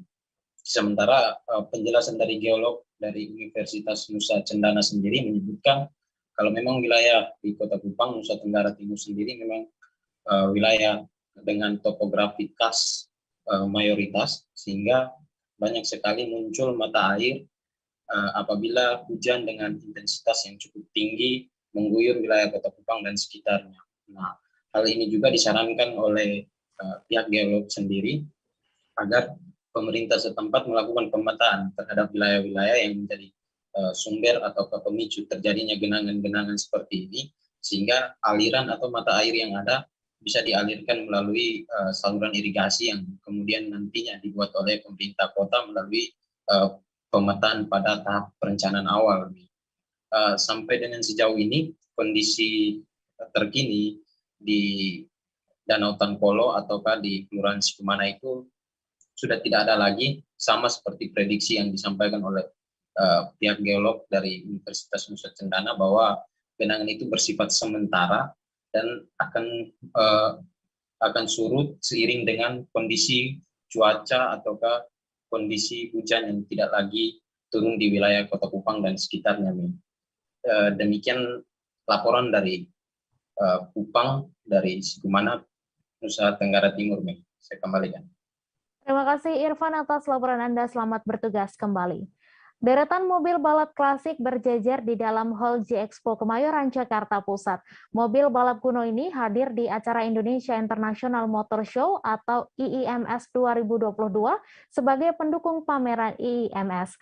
Untuk info selengkapnya akan disampaikan langsung oleh rekan jurnalis Warta Kota, Rafsan Jani Simanjorang, yang kini sudah terhubung bersama kami. Silakan, Raf.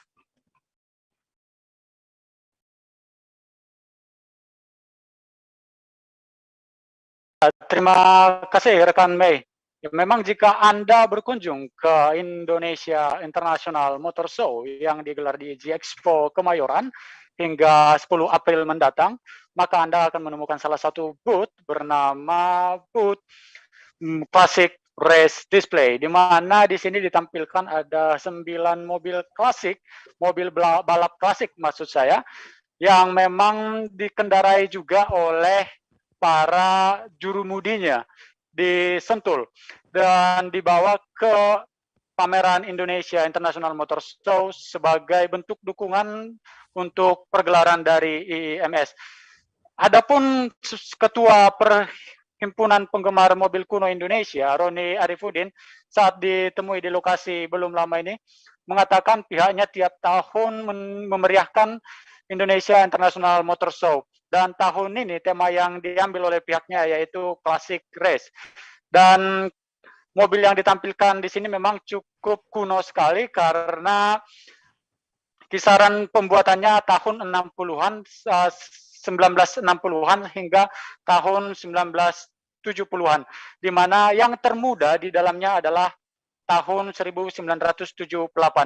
Dan untuk jenisnya memang di sini ada juga jenis dari Toyota, kemudian ada juga jenis Mercedes, kemudian ada juga jenis BMW. Dan selain untuk memeriahkan pergelaran Indonesia International Motor Show, jadi komunitas dari pecinta mobil balap klasik ini juga ternyata memiliki kejuaraan tersendiri di sirkuit Sentul. Dan di mana mereka di sana selain olahraga, mereka menampilkan hiburan tentunya. Dan untuk saat ini dengan adanya pembangunan dari sirkuit Mandalika, pihaknya pun berharap kelak pergelaran dari balapan mobil klasik bisa diselenggarakan di sirkuit Mandalika Lombok. Namun tentunya untuk mensukseskan agenda tersebut, pihaknya harus terlebih dulu berkoordinasi dengan Ikatan Motor Indonesia. Sekian laporan dari saya, rekan Mei. Kembali ke studio. Terima kasih Raf atas laporan Anda. Selamat bertugas kembali. Sejumlah pemuda yang mengatasnamakan Aliansi Badan Eksekutif Mahasiswa Sumeneb menggelar unjuk rasa menolak kenaikan harga bahan bakar minyak pada Selasa 5 April. Unjuk rasa itu berlangsung di depan kantor DPRD Kabupaten Sumeneb di Jalan Raya Trunojoyo, Sumeneb. Tak hanya soal kenaikan BBM, aktivis mahasiswa tersebut juga menyuarakan harga minyak goreng yang terus melambung. Untuk info selengkapnya akan disampaikan langsung oleh rekan jurnalis Tribun Madura, Ali Hafidz, yang kini sudah terhubung bersama kami. Silakan, Ali. Baik, Mei.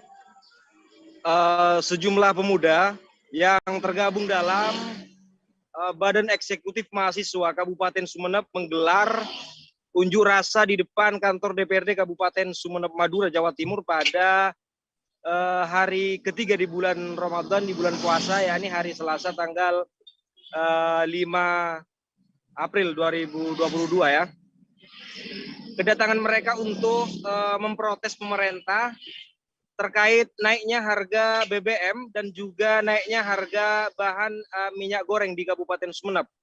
Mereka datang untuk menyatakan sikap bersama DPRD Sumeneb untuk sama-sama memprotes bagaimana pemerintah telah menaikkan harga BBM dan juga bahan minyak goreng di Kabupaten Sumeneb. Namun setelah beberapa jam kemudian mereka menggelar aksi unjuk rasa menyampaikan aspirasi di depan kantor DPRD Kabupaten Sumeneb. Mereka tidak ditemui oleh anggota DPRD Kabupaten Sumeneb. Akhirnya mereka langsung ricuh dengan aparat kepolisian yang sudah siap siaga dari Polres Sumeneb untuk menjaga jalannya aksi demonstrasi di depan kantor DPRD Kabupaten Sumeneb tersebut.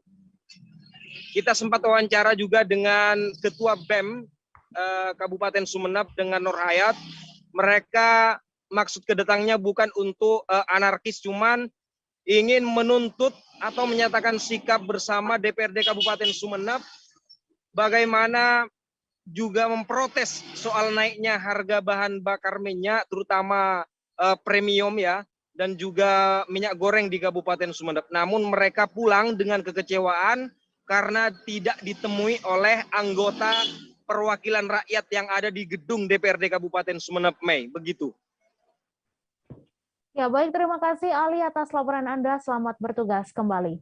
Kita beralih ke informasi selanjutnya, Tribuners. Tradisi cengbeng seperti halnya cap gomeh sudah menyatu dengan warga Manado, khususnya yang tinggal di seputaran kubur Cina Paal II.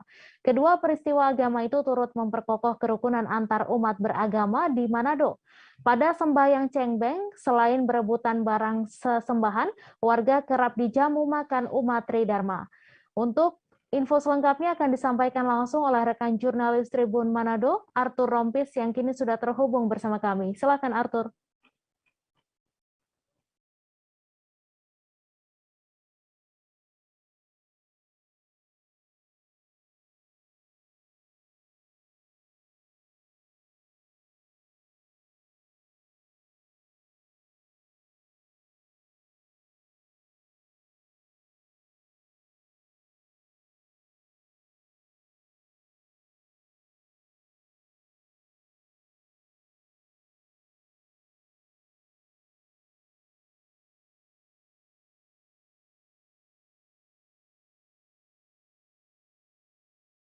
Mohon maaf Tribuners, wartawan kami belum dapat bergabung karena kendala koneksi. Kita beralih ke informasi selanjutnya.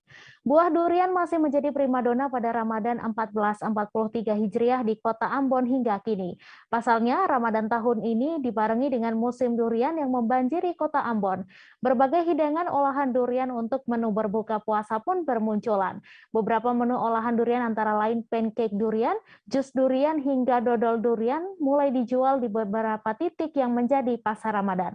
Untuk info selengkapnya akan disampaikan langsung oleh rekan jurnalis Tribun Ambon, Dedi Aziz, yang kini sudah terhubung bersama kami. Silakan Dedi.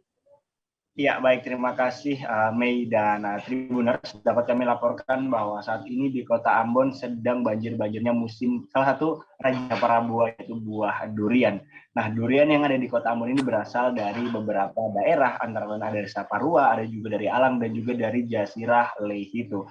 Nah, uniknya durian-durian di Ambon ini merupakan buah-buahan durian lokal yang memang dijual dengan harga murah. Pasalnya memang pada awal kemunculannya, saat pertengahan Maret tahun 2022 bulan lalu, itu harga durian di kota Ambon masih begitu relatif mahal ya, jika disesuaikan dengan kantong masyarakat kota Ambon. Pada saat itu harganya sekitar 50.000 hingga 70.000 per satu atau dua buah durian berukuran besar. Namun saat ini di kota Ambon, memasuki bulan suci Ramadan, harga durian kian merosot.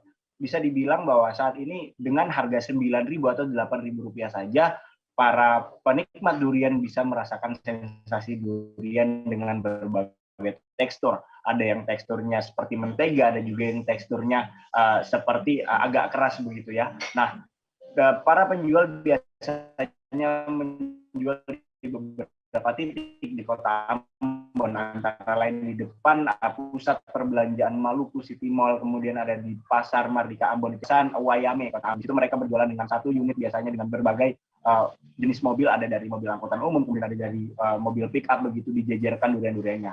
Nah, cara menjualnya pun tergantung dengan ukuran durian itu sendiri. Jika ukuran duriannya semakin kecil, maka untuk Rp50.000 pembeli sudah bisa membawa pulang sebanyak 6 buah durian untuk dinikmati bersama keluarga. Namun jika duriannya berukuran besar, saat ini pembeli bisa membawa pulang sebanyak 2 buah durian. Rasanya pun yang seperti sudah saya jelaskan tadi, rasanya ada yang legit, ada yang pahit, ada juga yang manis sekali. Begitu, Mei.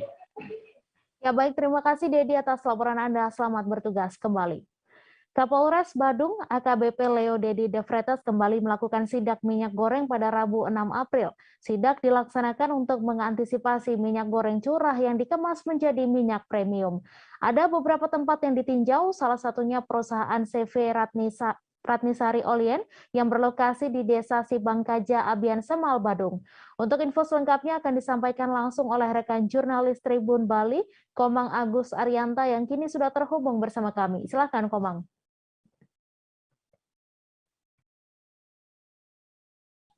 Baik, Mai.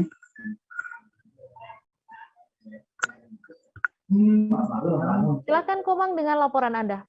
Halo, Mai. Ya, bisa saya laporkan terkait dengan sidak yang dilakukan oleh Kapolres Badung di beberapa tempat, termasuk dengan distributor minyak yang ada di Desa Sibangkaja, Kabupaten Badung. Itu bermula dari langkanya minyak curah yang ada di wilayah Kabupaten Badung. Nah, disinyalir minyak curah yang merupakan bersubsidi dari pemerintah pusat ini dikemas dan dimanfaatkan oleh oknum-oknum tertentu sehingga bisa dijual dengan harga yang mahal. Dengan begitu, Kapolres Badung langsung melakukan sidak di beberapa tempat, salah satunya di CP Sari Olen. Nah, dalam sidak yang dilaksanakan ada beberapa pemeriksaan yang dilakukan dari segi kemasan, setelah itu dari segi minyak dan pengiriman minyak secara langsung. Dari segi pengiriman minyak, dari pantauan saya sendiri di lokasi terdapat 2 mobil tangki yang sedang atau yang baru mengantar minyak di distributor tersebut. Nah, jadi dari pemeriksaan Kapolres memang benar-benar minyak tersebut bukan merupakan minyak curah, melainkan minyak premium. Jadi sistemnya dari minyak yang dikirim dari Jawa atau dari Gresik langsung dikirim ke Bali dan dikemas langsung di wilayah Sibang sendiri. Setelah itu, setelah dikemas baru dipasarkan di seluruh Bali. Nah, jadi dalam pemilik perusahaan tersebut juga mengakui bahwa minyak curah saat ini memang langka dan belum datang dari luar. Karena itu ada beberapa alat termasuk pendistribusian minyak curah biasanya yang dilakukan sampai saat ini tidak bisa dilaksanakan. Bahkan dalam sidak tersebut, Kapolres Badung juga menekankan bahwa memastikan untuk masyarakat di Provinsi Bali, khususnya di Kabupaten Badung, stok minyak goreng, khususnya minyak premium atau berkemasan itu dengan harga 22.500 per liternya masih relatif aman. Jadi Kapolres Badung menghimbau kepada masyarakat termasuk pada oknum-oknum yang akan melakukan kecurangan akan tetap diawasi dan disidak dan jika ditemukan akan dilakukan tindakan pidana termasuk hukuman penjara. Seperti itu, Mei. Terima kasih. Baik, terima kasih Komang atas laporan Anda dan Tribuners. Wartawan kami juga telah menghimpun wawancara dengan Kapolres Badung. Berikut tayangannya untuk Anda. Demikian.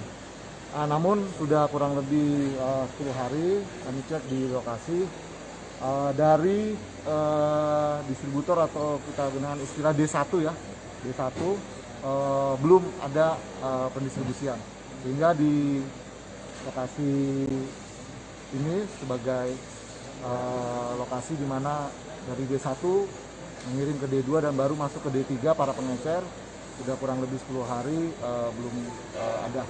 Namun karena akan memastikan di D3 pengecer-pengecer yang ada di pasar-pasar tradisional atau di warung-warung kelontongan, toko-toko untuk memastikan ketersediaan minyak goreng curah yang bersubsidi.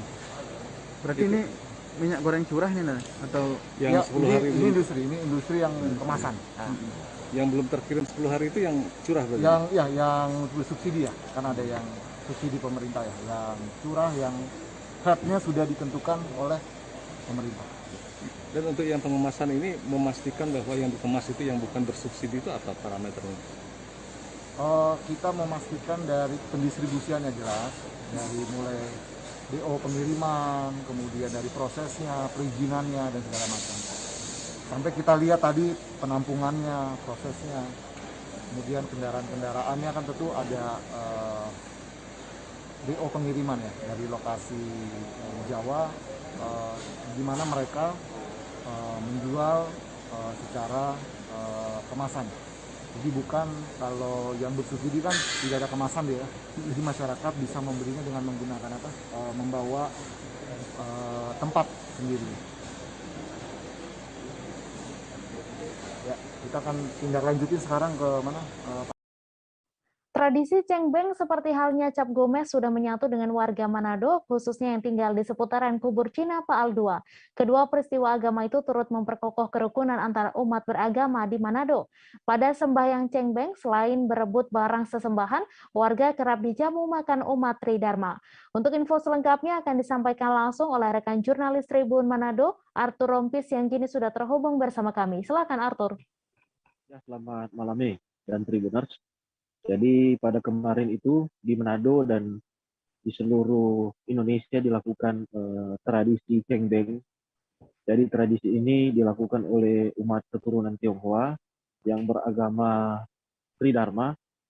Jadi maksud dari tradisi cengbeng ini adalah untuk menyembayangi arwah leluhur dan juga untuk melakukan tali silaturahmi antar keluarga yang semuanya dilakukan di kuburan. Jadi ini berlangsung di seluruh Indonesia dan khusus di Manado itu juga berlangsung pada kemarin. Dan untuk di Manado tradisi cengbeng ini dihadiri oleh sangat banyak dari warga keturunan Tionghoa yang mereka memadati kompleks kuburan Cina yang ada di Kelurahan Pol 2 Manado. Jadi selain mengunjungi makam orang tua, makam leluhur yang sudah meninggal dunia, juga diadakan acara peribadatan yang dilakukan di salah satu kelenteng yang ada di tengah-tengah kompleks kuburan. Dan yang istimewa adalah setelah dilakukan persembahyangan, maka warga dipersilakan untuk mengambil makanan-makanan yang dijadikan sesajen. Jadi ini dari warga berebutan untuk mengambil sesajen yang ada di dalam kelenteng, dan suasana sangat ramai namun terkendali. Kemudian warga Tionghoa juga mengundang warga untuk makan bersama. Jadi dari sini tali silaturahmi antar warga Manado yang berbeda suku dan agama dipupuk, dan juga itu menjadikan Kota Manado rukun, damai, dan sebagai modal dari pembangunan di Kota Manado. Demikian, Lee. Baik, terima kasih Arthur atas laporan Anda. Selamat bertugas kembali. Informasi tadi sekaligus menutup perjumpaan kita dalam live update hari ini. Tribuners, lantaran masih di tengah pandemi, kami kembali mengingatkan untuk selalu menerapkan protokol kesehatan dimanapun Anda berada. Saya Mesa Desirait beserta kru yang bertugas pamit. Terima kasih dan sampai jumpa. Jangan lupa like, subscribe, dan share ya.